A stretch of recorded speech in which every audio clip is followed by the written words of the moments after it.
ناظرین گرامی، السلام علیکم ورحمۃ اللہ وبرکاتہ۔ سیدھی بات کے تازہ ترین پرائم ٹائم میں آپ لوگوں کا استقبال ہے۔ ناظرین گرامی، عید قرباں ہے، قربانی کا دن، روحانی محبت اور عشق کو پیش کرنے کا دن۔ ہم اپنے دین کے لیے، شریعت کے لیے، اللہ اور اس کے رسول کے لیے کس قدر قربانیاں دے سکتے ہیں، ہر اعتبار سے اس کو ثابت کرنے کا دن۔ عشق مجازی میں، عشق حقیقی میں کیا فرق ہوتا ہے، اس کو دکھانے کا اور احساس کرنے کا دن۔ شعراء، احباب جب عشقیہ یا محبت کی کچھ اشعار کہتے ہیں تو وہ ان کن چیزوں کو اپنے تخیل میں لیتے ہیں یہ بیان تو نہیں کر سکتے، لیکن بعد میں سننے والا اور پڑھنے والا، سامع ہو یا قاری، وہ اپنے اپنے اعتبار سے اس کو اپنے احساس میں گھول لیتا ہے اور اس کو محسوس کرتا ہے، اس کی گہرائی و گہرائی کو ناپنے کی کوشش کرتا ہے۔ ایسے ہی کسی نے کہا تھا، کوئی وعدہ نہیں ہم میں، نہ آپس میں بہت باتیں، نہ ملنے میں بہت شوقی، نہ آخر شب کوئی مناجاتے، مگر ایک انکہی سی ہے جو ہم دونوں سمجھتے ہیں، عجب ایک سرگوشی سی ہے جو ہم دونوں سمجھتے ہیں۔ یہ سارے دل ربا منظر، طلسمی چاندنی راتیں، سنہری دھوپ کے موسم، یہ ہلکے سکھ کی برساتیں، سب ایک ضد میں رہتے ہیں، مجھے پیہم یہ کہتے ہیں، محبت یوں نہیں اچھی، محبت یوں نہیں اچھی۔ ناظرین گرامی، قربانی فدائیت کا ایک بہترین نمونہ ہے۔ ایسی سرخی باندھتے ہوئے اپنے موضوع کی مولانا مصلح الدین قاسمی صاحب لکھتے ہیں اپنے مضمون میں، جو شاید 2-3 سال پہلے شائع ہوا تھا کسی ویب سائٹ میں، یا سال 2007 کی بات کر رہا ہوں میں۔ انہوں نے تصور کرنے کے لیے کہا تھا قاری کو، اور کہا تھا تصور کیجئے حضرت ابراہیم علیہ السلام کی قربانیوں کا، کیسی آزمائش کی گھڑی رہی ہوگی حضرت ابراہیم علیہ السلام کے لیے جب نمرود نے دہکتی ہوئی آگ تیار کرائی تھی۔ ایک طرف نار نمرود اور اس کے وہ چیلے، وہ چپاٹے ہیں جو حضرت ابراہیم علیہ السلام کے آگ میں جلنے کا تماشا دیکھنے کے لیے بےتاب ہیں اور جمع ہوئے ہیں، اور دوسری طرف حضرت ابراہیم علیہ السلام کا عشق حقیقی تھا جو بار بار آگ میں کودنے کے لیے کچوکے لگا رہا تھا۔ بالآخر نبی موصوف بے دھڑک آگ میں کود پڑے اور خدائی فرمان آیا، اے آگ تو ٹھنڈی اور سلامتی بن جا حضرت ابراہیم علیہ السلام پر۔ اس فرمان کے آگے آگ ان کا کچھ نہیں بگاڑ سکی، اور دنیا نے دیکھا کہ آتش نمرود میں عشق حقیقی کس طرح پنپتا ہے اور پروان چڑھتا ہے۔ سچ ہے، کسی نے کہا ہے، آج بھی ہو جو ابراہیم سے ایما پیدا، آگ کر سکتی ہے انداز گلستان پیدا۔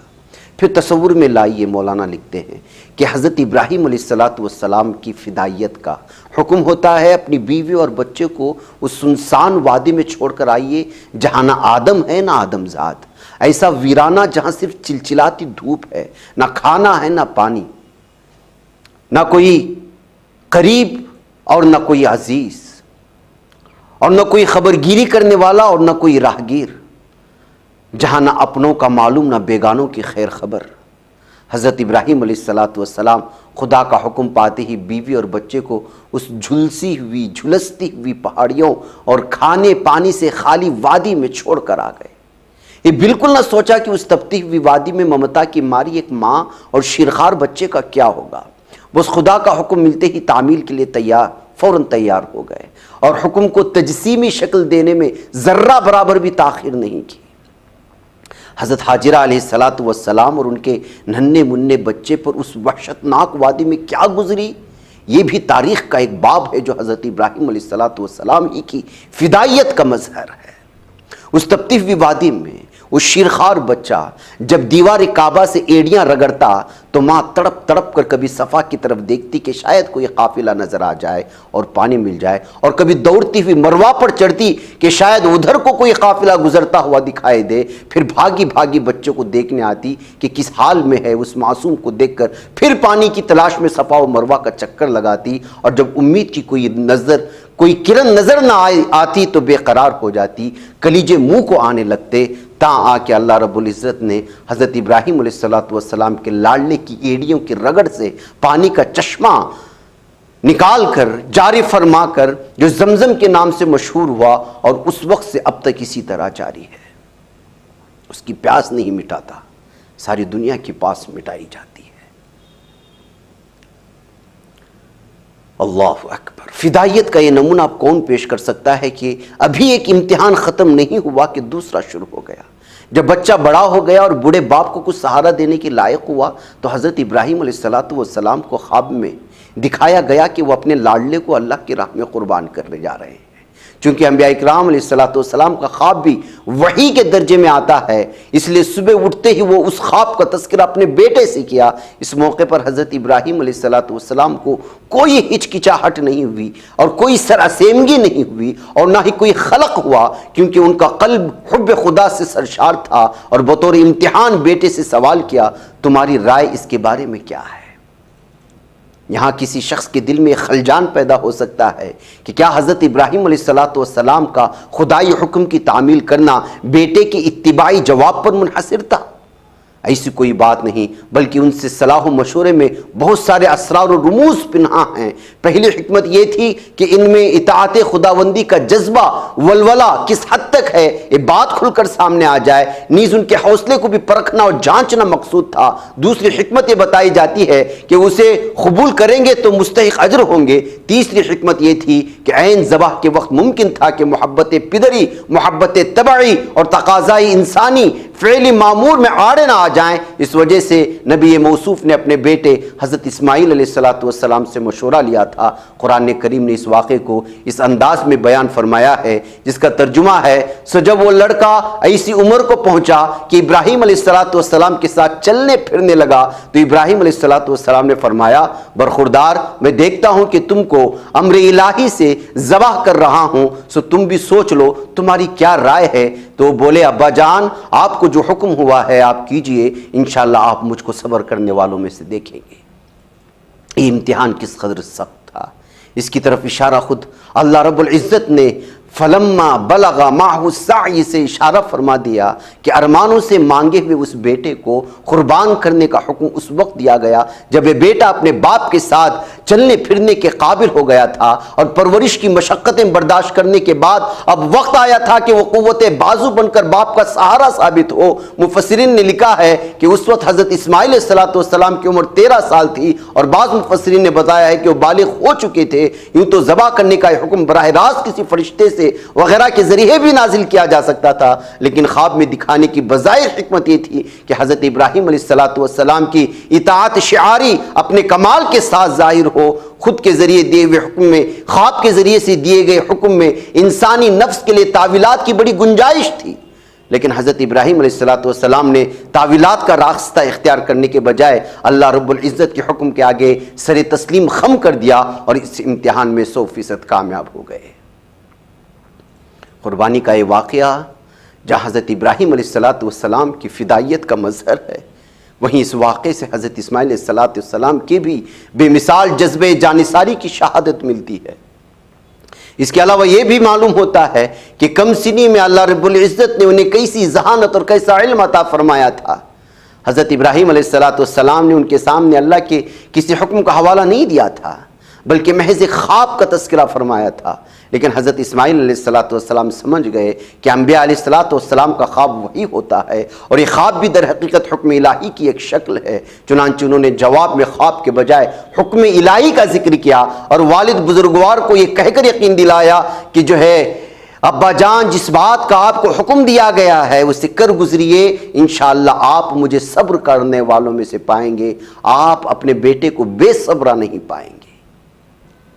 حضرت مولانا مفتی شفیع صاحب اپنی تفسیر معارف القرآن میں اس آیت کے ذیل میں تحریر فرماتے ہیں، اس جملے میں حضرت اسماعیل علیہ السلام کی غایت ادب اور غایت تواضع کو دیکھیے. ایک تو انشاءاللہ کہہ کر معاملہ اللہ کے حوالے کر دیا اور اس وعدے میں دعوے کی جو ظاہری صورت پیدا ہو سکتی تھی اسے بالکل ختم فرما دیا. دوسرے آپ یہ بھی فرما سکتے تھے کہ آپ انشاءاللہ مجھے صبر کرنے والا پائیں گے، لیکن اس کے بجائے آپ نے فرمایا انشاءاللہ آپ مجھے صبر کرنے والوں میں سے پائیں گے، جس سے اس بات کی طرف اشارہ کر دیا کہ صبر و ضبط تنہا میرا کمال نہیں ہے، بلکہ دنیا میں اور بھی بہت سے صبر کرنے والے ہوئے ہیں، انشاءاللہ میں بھی ان میں شامل ہو جاؤں گا.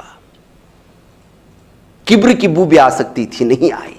اس طرح آپ نے اس جملے میں فخر و تکبر، خود پسندی، پندار کے ادنا شائبے کو ختم کر کے اس میں انتہا درجے کی تواضع اور انکسار کا اظہار فرما دیا.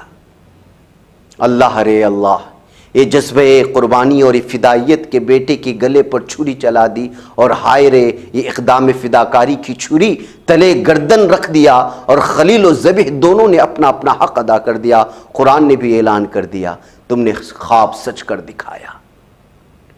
ہم مخلصین کو ایسا ہی صلہ دیا کرتے ہیں، یعنی اللہ کے حکم کی تعمیل میں جو کام تمہارے کرنے کا تھا اس میں تم نے اپنی طرف سے کوئی کسر نہیں اٹھا رکھی، اور آزمائش میں پورے کامیاب رہے. اور یہ ادائے قربانی اللہ کو اتنی پسند آئی کہ رہتی دنیا تک کے لیے یادگار اور قرب خداوندی کا ذریعہ بنا دیا، جسے امت مسلمہ ہر سال مناتی ہے. اور اس قربانی میں اور در حقیقت مسلمانوں کی اس عقیدے کا اعلان ہوتا ہے کہ انسان کو اللہ رب العزت کے حکم کے آگے اپنے عزیز سے عزیز ترین چیز کو بھی قربان کرنے سے دریغ نہیں کرنا چاہیے. سچ لکھا حضرت مولانا محمد یوسف کاندھلوی نے، اسلام جب بھی چمکا ہے قربانیوں سے چمکا ہے، آج بھی قربانیوں سے چمکے گا. اسلام کے لیے قربانیاں ہوں تو دشمنوں کے گھیرے میں بھی چمکتا ہے، اور قربانیاں نہ ہوں تو اپنی بادشاہت میں بھی وہ مٹ جاتا ہے. اللہ رب العزت پوری امت مسلمہ میں جذبہ ایثار و قربانی پیدا فرمائے، اور مجھے بھی اس میں شامل کرے، اور آپ کو بھی، اور آپ تمام لوگوں کی خدمت میں عید قرباں، عید الاضحیٰ کی ڈھیر ساری مبارکبادیاں. مجھے اجازت دیں. السلام علیکم ورحمۃ اللہ وبرکاتہ. یہ بچ پاتا ہے کوئی صحافی کی نگاہوں سے، ملاتا ہے یہ لوگوں کو محبت کی پناہوں سے. کرم اور درد مندی کا ہے ایک سنسار سیدھی بات، عزیمت جرأت و ہمت کا ہے اظہار سیدھی بات، عزیمت جرأت و ہمت کا ہے اظہار سیدھی بات. یہ چینل حق نگر بن کر کچل دیتا ہے فتنوں کو.